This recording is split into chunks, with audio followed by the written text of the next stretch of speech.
Imagine the Caribbean sky holding its breath. 13 days from annihilation, one question. Who really pulled us back from the edge? Tonight, the forgotten hands of Latin America, Mexico's quiet cables, Brazil's risky gambit, Venezuela's ships rewrite the Cuban Missile Crisis. Stay, history is about to confess. I'm Arturo, and this is Latin Laura. From Latin America's history to mysteries and true crime to local legends, whispering Latin intrigue, every tale is triple verified in archives before it reaches your headphones. Hit subscribe. Fresh revelations drop every week, ready for your next campfire debates. They told you Washington stared down Moscow, but if I showed you the patrols in the Yucatan Channel, the Brazilian message that nearly flipped Havana, and the treaty born in Mexico City that caged the bomb, would you rethink everything? Don't blink. The world counted seconds to midnight, and our continent counted options. Students choking on tear gas in Rio, destroyers knifing Venezuelan waters, a Mexican president whispering across the strait. This is the version the textbooks cut. I'll give you the missing map. One spark, and we'd all be ash. Instead, Latin America built a firebreak. Law over blitz, diplomacy over bravado. From the OAS chamber to a secret Havana corridor, the real pivot happened in Spanish and Portuguese. Watch closely. The twist arrives before the missiles leave. What if the closest we came to nuclear war was also our closest moment of unity? Mexico asks, Brazil bargains, Venezuela sails, and an entire region says, not on our soil. This isn't a Cold War tale, it's our story. Imagine the Caribbean at night. The sea a sheet of black glass, the breeze carrying salt and rumor. Radios hum in kitchens from Tijuana to Tierra del Fuego. A mother hushes a baby. A stevedore sips bitter coffee. A young student tightens a scarf and steps into the street to argue with history. In those nights of October 1962, the sky itself seemed to hold its breath. One spark, and we would all be ash. The textbooks tell you a familiar fable. A single man in Washington stared down another in Moscow, and the world exhaled. But that is a thin story, a postcard version. The truth, from our side of the hemisphere, is wider, heavier, and more human. It took a village, an unruly, contradictory Latin American village, to keep the fire from racing across the dry grass. Let me tell you how it happened, as our elders would, with memory, with conjecture, with the stubborn grit of pueblos that have endured empire and hurricane alike. We will accept what we did wrong. See, there were crackdowns, missteps, hypocrisies, but we will not surrender what we did right. Because in the Cuban Missile Crisis, Latin America did not sit in the cheap seats. We were on the stage under the hot lights, our voices steady and our nerves raw, insisting that sovereignty mattered, that law mattered, that the fate of Havana was tied to the fate of Rio, Caracas, La Paz, and Mexico City. On the evening of October 22, 1962, President John F. Kennedy's voice broke through the static. He announced that the Soviet Union had secretly placed nuclear missiles in Cuba. Missiles capable of reaching not just the U.S. mainland, but our cities, too. He invoked the language of hemispheric threat and called for a hemispheric answer. Not a cowboy's duel, but a response grounded in the Inter-American Treaty of Reciprocal Assistance, the Rio Treaty, and channeled through that imperfect, indispensable arena, the Organization of American States. Washington chose its word carefully. Quarantine, not blockade, to avoid declaring war. But words alone would not hold the line. Latin America would have to step forward. And step forward we did. In Mexico City, President Adolfo López Mateos had no illusions about Cuban pain or U.S. power. Mexico remembered occupations and pressure and the long shadow of the Monroe Doctrine. Yet he also understood the peril of sudden moves. He sent a personal message to Osvaldo Dorticos, Cuba's president, an appeal wrapped in respect. In the name of the friendship that had bound our nations, he urged that Cuban soil not become a trigger. Withdraw the offensive weapons, he said, not as a vassal obeys a master, but as a neighbor asks another to keep the street from catching fire. Mexico did something rarer still. It treated Cuba as a full participant in its own drama, not a puppet dangling from distant strings. But words travel slowly at sea. Ships do not. Mexico put hulls on the water. 10 naval vessels fanned out across the Yucatan Channel, patrolling the dark stretch between Mexico and Cuba, watching for traffic that might feed the crisis. At home, the government kept public order with a firm hand, too firm for some, curbing pro-Cuban demonstrations that might give hawks in Washington or Moscow an excuse. There is irony there, Claro. a country defending sovereignty by tightening its own grip. But this is the heart of our story. Paradox turned into policy. Because sometimes to keep the storm outside the house, you nail shut a window you wish you could leave open. Further south, Brazil confronted the crisis with the anxious gait of a giant unsteady on new legs. João Goulart, a labor-leaning president thrust into power after Jânio Quadros resigned in August 1961, was ruling under a parliamentary compromise that clipped his wings. Brazil's left was not one left, but many, las izquierdas, they said, competing futures in the same language. Goulart had maintained relations with Cuba, traded handshakes with Moscow, and tried to balance social reform with the anxieties of his generals. When the news of missiles reached him on the 22nd, he was, by one account, visibly shocked. How mild, he murmured, that quarantine. He wanted evidence, photographs, proofs, to justify any strong public stance. He even muttered that the United States, if pushed, could obliterate Cuba in an instant. A frightening sentence, yes, but listen beneath it. He was measuring what catastrophe meant, not calling for it. Days passed. Goulart's thinking shifted. On October 25th, he wrote to Kennedy with a different melody, concern that the OAS had rushed to judgment without on-site investigation, a plea to exhaust peaceful means, a United Nations inquiry, negotiation, guarantees, before the hemisphere tumbled into war. Brazil, he said, was a pacifist nation in this matter, but no fool. An attack on Cuba could set a precedent that might one day justify an attack on any Latin American country that didn't sing the right tune. Brazil would not applaud that music. While crowds roared outside embassies, Goulart did something discreet and risky. He sent a special envoy to Havana to plead for an exit, open the island to an investigative UN commission, and consider trading the missiles for a pledge from the United States not to invade. This was not naivete, it was craft. It aligned with a proposal circulating since September 1962 to denuclearize Latin America itself to make the region a sanctuary from the bomb. The idea had been lodged at the United Nations by Brazil's representatives before the crisis exploded. Now, under the pressure of those 13 days, it looked like a bridge over a burning gorge. The United States, wary of appearing to bend, quietly welcomed Brazil's feelers. In a move that history still whispers about, Kennedy's inner circle considered an approach to Fidel Castro through a Latin American intermediary, Brazil's ambassador in Havana. The message, polished on October 26th, was a mixture of threat and possibility. The missiles must go, or Cuba would face consequences no revolution could survive. But if Cuba sent the missiles home, if it allowed verification, the United States would agree not to invade, and the ice around Cuba might begin to melt. The hope, cynical to some, pragmatic to others, was that Castro, proud of island sovereignty, might resist being used as a Soviet pawn and choose the survival of his people over an arsenal that made them targets. But the best-laid cables tangle. Goulart did not send Washington's preferred emissary. He chose another, a military figure his critics branded too friendly with the left. And then the secret got out.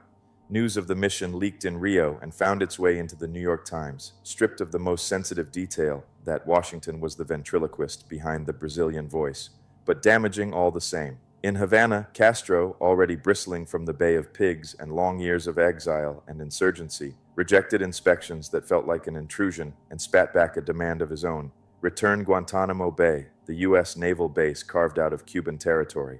The Brazilian gambit failed. In Washington, warmth turned to irritation. Brazilian support, they muttered, was lukewarm, equivocal. The seed planted by Brazil at the UN, a nuclear-free Latin America, would take longer. Meanwhile, the OAS chamber in Washington, D.C. was filled with the kind of heavy air that gathers before rain. On October 23rd, foreign ministers and ambassadors sat shoulder to shoulder, their pens scratching history, while U.S. Secretary of State Dean Rusk warned what the Soviets had shipped to Cuba could devastate other strategic targets in this hemisphere.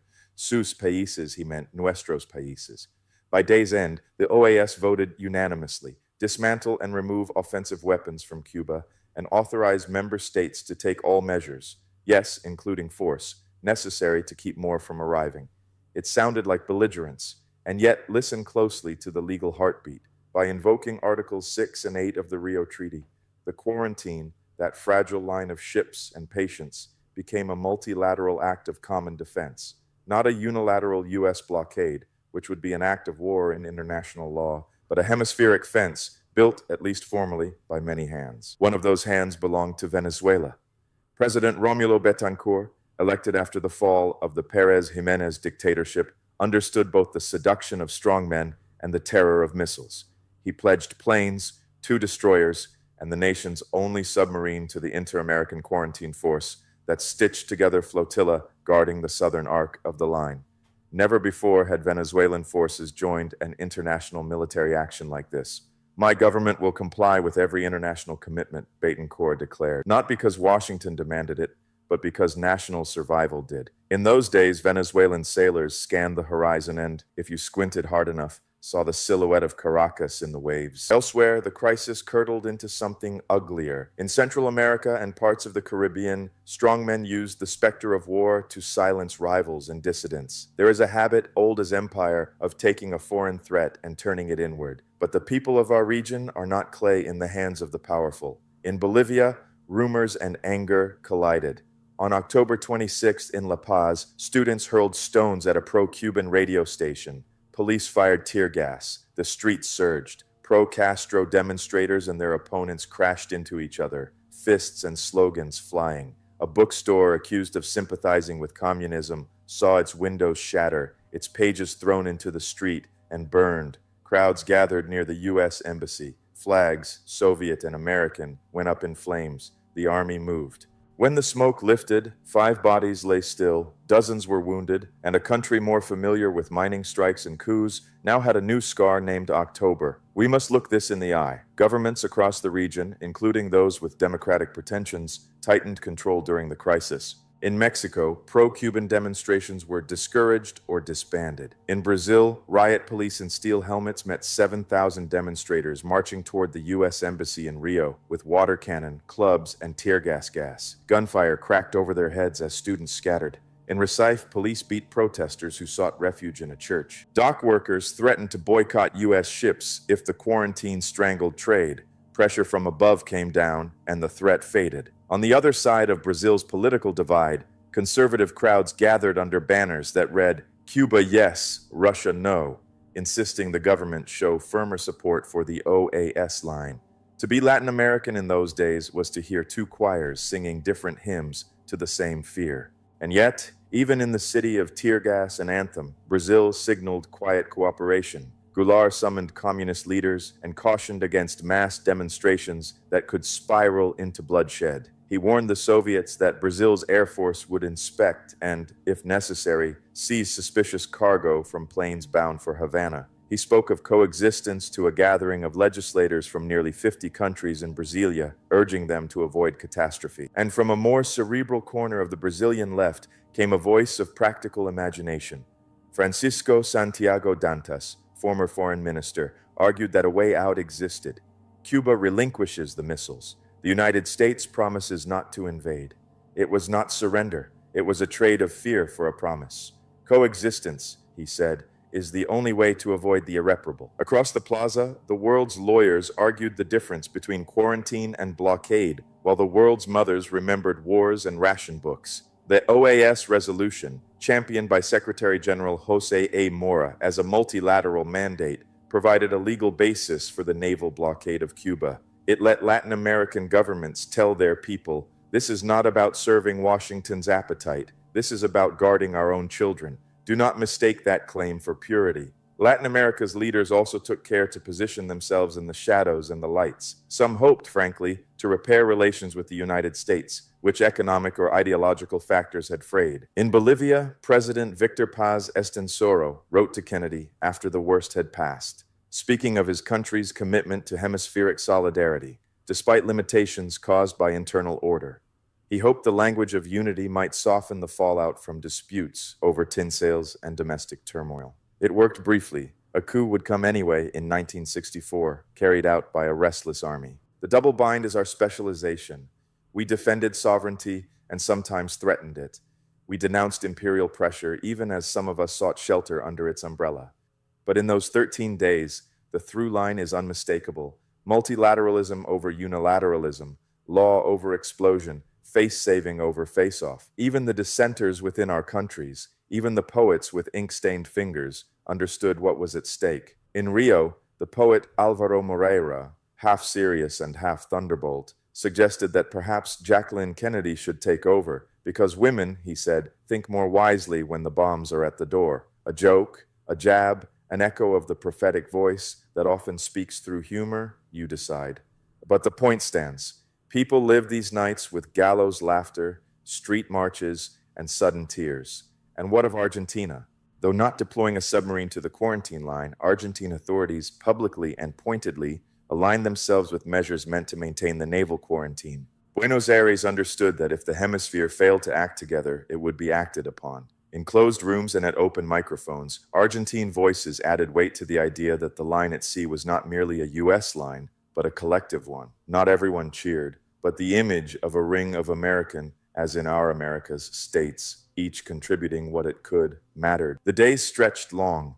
On the water, sailors scanned the horizon for silhouettes. In Havana, farmers looked up from their fields and wondered whether the blue would crack. In Caracas and Mexico City, students argued until their throats were sore. In Washington, Kennedy resisted the clamor for an airstrike that would have annihilated missile sites and Cuban civilians, with no guarantee the Soviets wouldn't answer in Berlin or elsewhere. In Moscow, Nikita Khrushchev weighed power, pride, and the stubborn fact that Cuba, while strategic, was not worth the end of the world. Letters crossed the oceans, back channels buzzed, the planet balanced on miscalculation. Two things, one public, one discreet, unlocked the stalemate. Publicly, the Soviets agreed to remove the missiles under UN verification in exchange for a U.S. commitment not to invade Cuba. That pledge was, for us in Latin America, not a footnote, but a central clause. It acknowledged that the doctrine of preventive invasion had limits, and that Cuba, whatever one thought of its revolution, possessed a sovereignty the hemisphere would respect. Quietly, the United States would remove its Jupiter missiles from Turkey in the months ahead, a concession never trumpeted but essential to the symmetry of the deal. The world exhaled. Children returned to school, priests came down from the altars. Sailors took coffee in mugs that no longer trembled. Yet the story did not end in October or in Washington's triumphal narratives. The crisis left behind a question that every Latin American government had asked in its own language. How do we stop this from happening again? On our soil, over our heads, without our consent? The answer would be written in Spanish and Portuguese, signed in Mexico City, and sealed under the emblem of a compass rose. It began with a Mexican initiative. In April 1963, President López Mateos gathered leaders and said, "Basta, let us carve out a region where the bomb has no right to be."